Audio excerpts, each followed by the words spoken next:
Sup guys, it's Alex here and welcome to the December 17th, well today's December 18th, so I'll probably title the video on the 18th, but the newest Bracketology update from Joe Lunardi. We are in the thick of the non-conference season and in the thick of the COVID season too. We have been getting cancellations left and right through COVID. Hopefully everybody's staying safe and none of the viewers have been affected by COVID. Really knock on wood there with the Omicron variant coming and all that stuff. But we've had some pretty significant changes this weekend. We were supposed to have UCLA versus North Carolina and then Ohio State versus Kentucky, my Kentucky Wildcats. But Ohio State and UCLA had to drop out due to some COVID issues. So we're now going to have North Carolina versus Kentucky later today. Super excited to see how that goes. But before we get there, we have to check out this bracketology. So taking a look here at the bracket watch, top overall seed, Baylor. This team is just rolling on all cylinders right now. Their defense is just so good. Super excited to see how they do once Big 12 season starts kicking off and they face teams like Kansas and all that. That'll be pretty fun. They did face Villanova, beat them by 20, but I'm just not sold on Villanova. I mean, they did lose. I mean, Baylor just destroyed Villanova flat out. Like, nobody can argue that.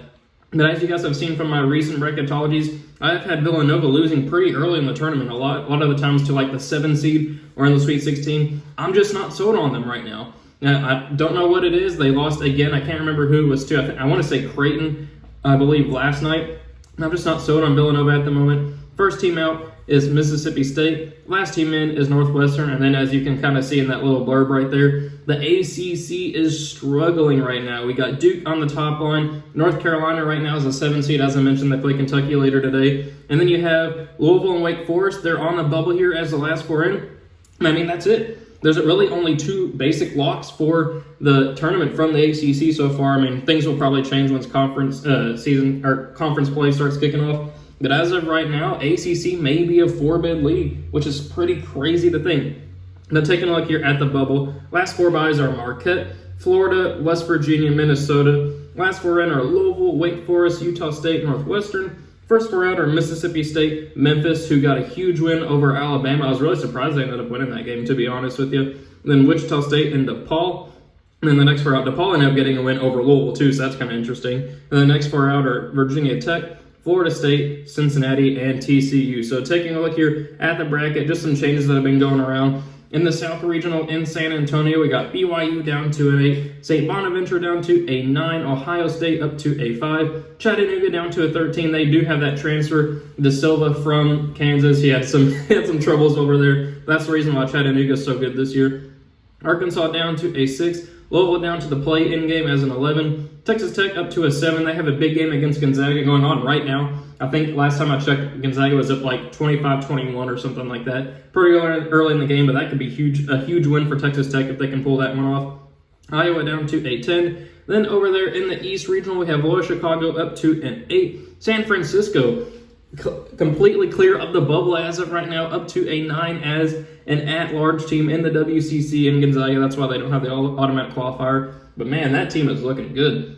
And we have Xavier up to a 5, Buffalo new to the field as a 13, Minnesota new to the field as the 11 seed, LSU up to a 3, Vermont up to a 14, Florida down to a 10. Then taking a look here at the West Regional down there in the bottom right, Colorado State up to an 8, Michigan continuing their slide down to a 9.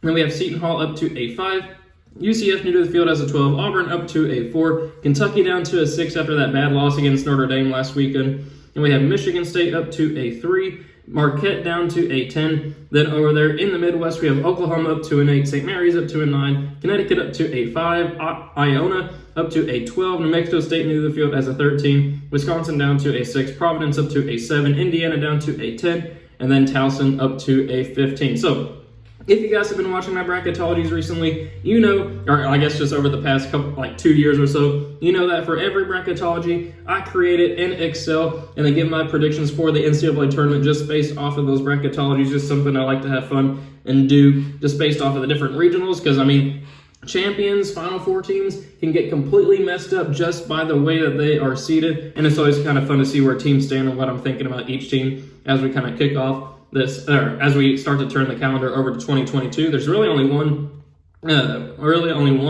2021 bracketology left to do next Friday, because I don't know when the one coming out after that, like New Year's weekend, is going to come out. We'll kind of see what happens. But going ahead and going into these predictions, Baylor's obviously going to move on in the first round. Then I'm going to go with St. Bonaventure here. The Bonnies pulling off a 9-8 slight upset over BYU. Ohio State beating UAB.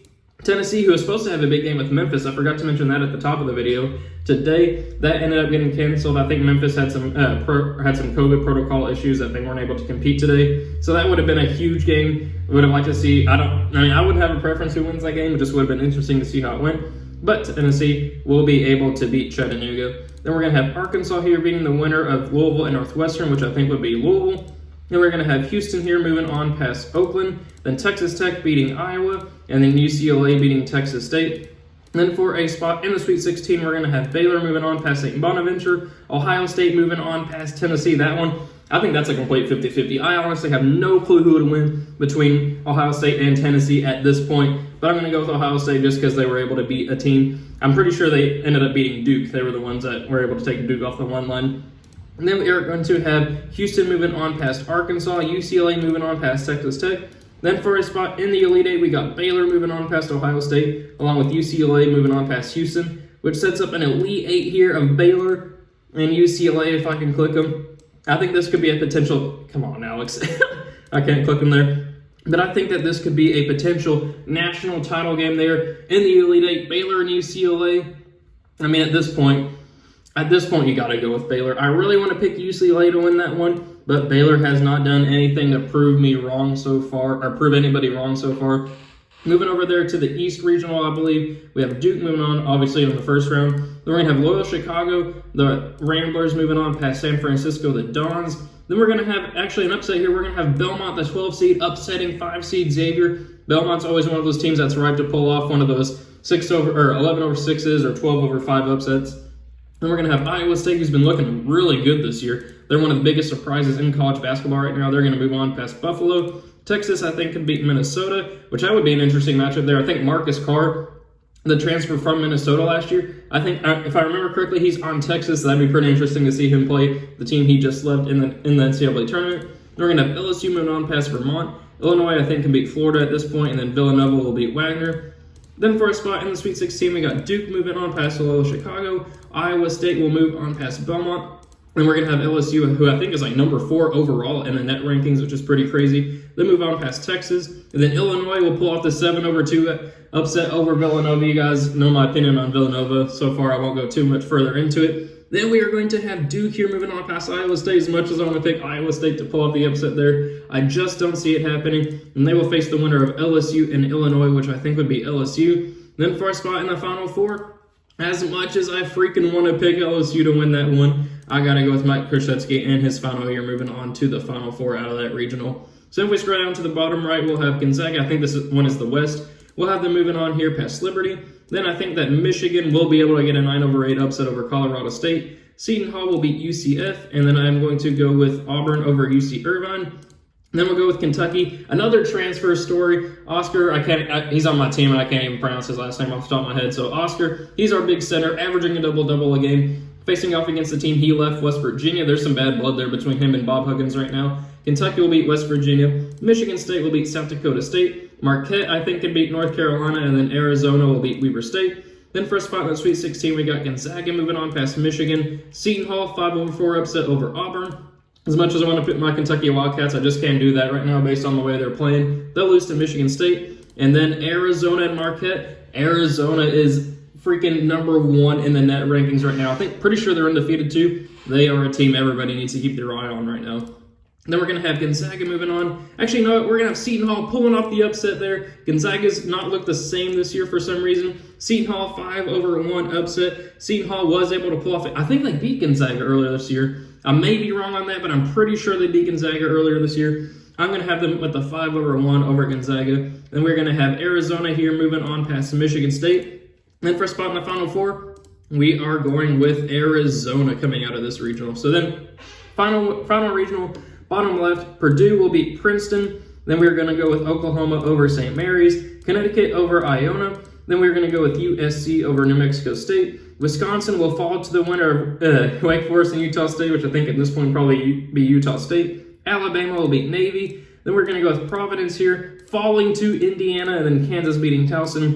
And then first spot in the Sweet 16, Purdue over Oklahoma. UConn, the 5/4, another 5/4 with Connecticut over USC. Then we'll have Alabama, the 3 seed, moving on to the Sweet 16 as well, where they will face Kansas. Then first spot in the Elite Eight, we have Purdue moving on past Connecticut. Then we'll have Alabama pulling off the upset over Kansas. Alabama can beat anybody in the nation, but they can also fall short like they did against Iona and then Memphis. But I like the team. I like what Nate Oates is doing with that program. But they will fall to Purdue here in the Elite Eight, where Purdue will move on to the Final Four, which sets up Baylor versus Purdue in the first national semifinal. I think that Baylor will end up winning that one, and they will face the winner of Duke and Arizona, which I will go with Arizona. That team is looking great. They're number 1 in the net evaluation tool, or NCAA evaluation tool, whatever it stands for a reason. I'll have them moving on to the national championship game as a 2 seed, but they will fall to the Bears of Baylor. So there we have it. Thank you guys for watching. If I can freaking click these, which I don't know why I'm struggling so much today. There we go. Thank you guys for watching. Hope you enjoyed it. Leave your thoughts about my predictions and comments and all that stuff. Let me know your own predictions. Some crazy college basketball coming up this weekend and into next week. Thank you guys for watching. Stay safe, and I will see you all later.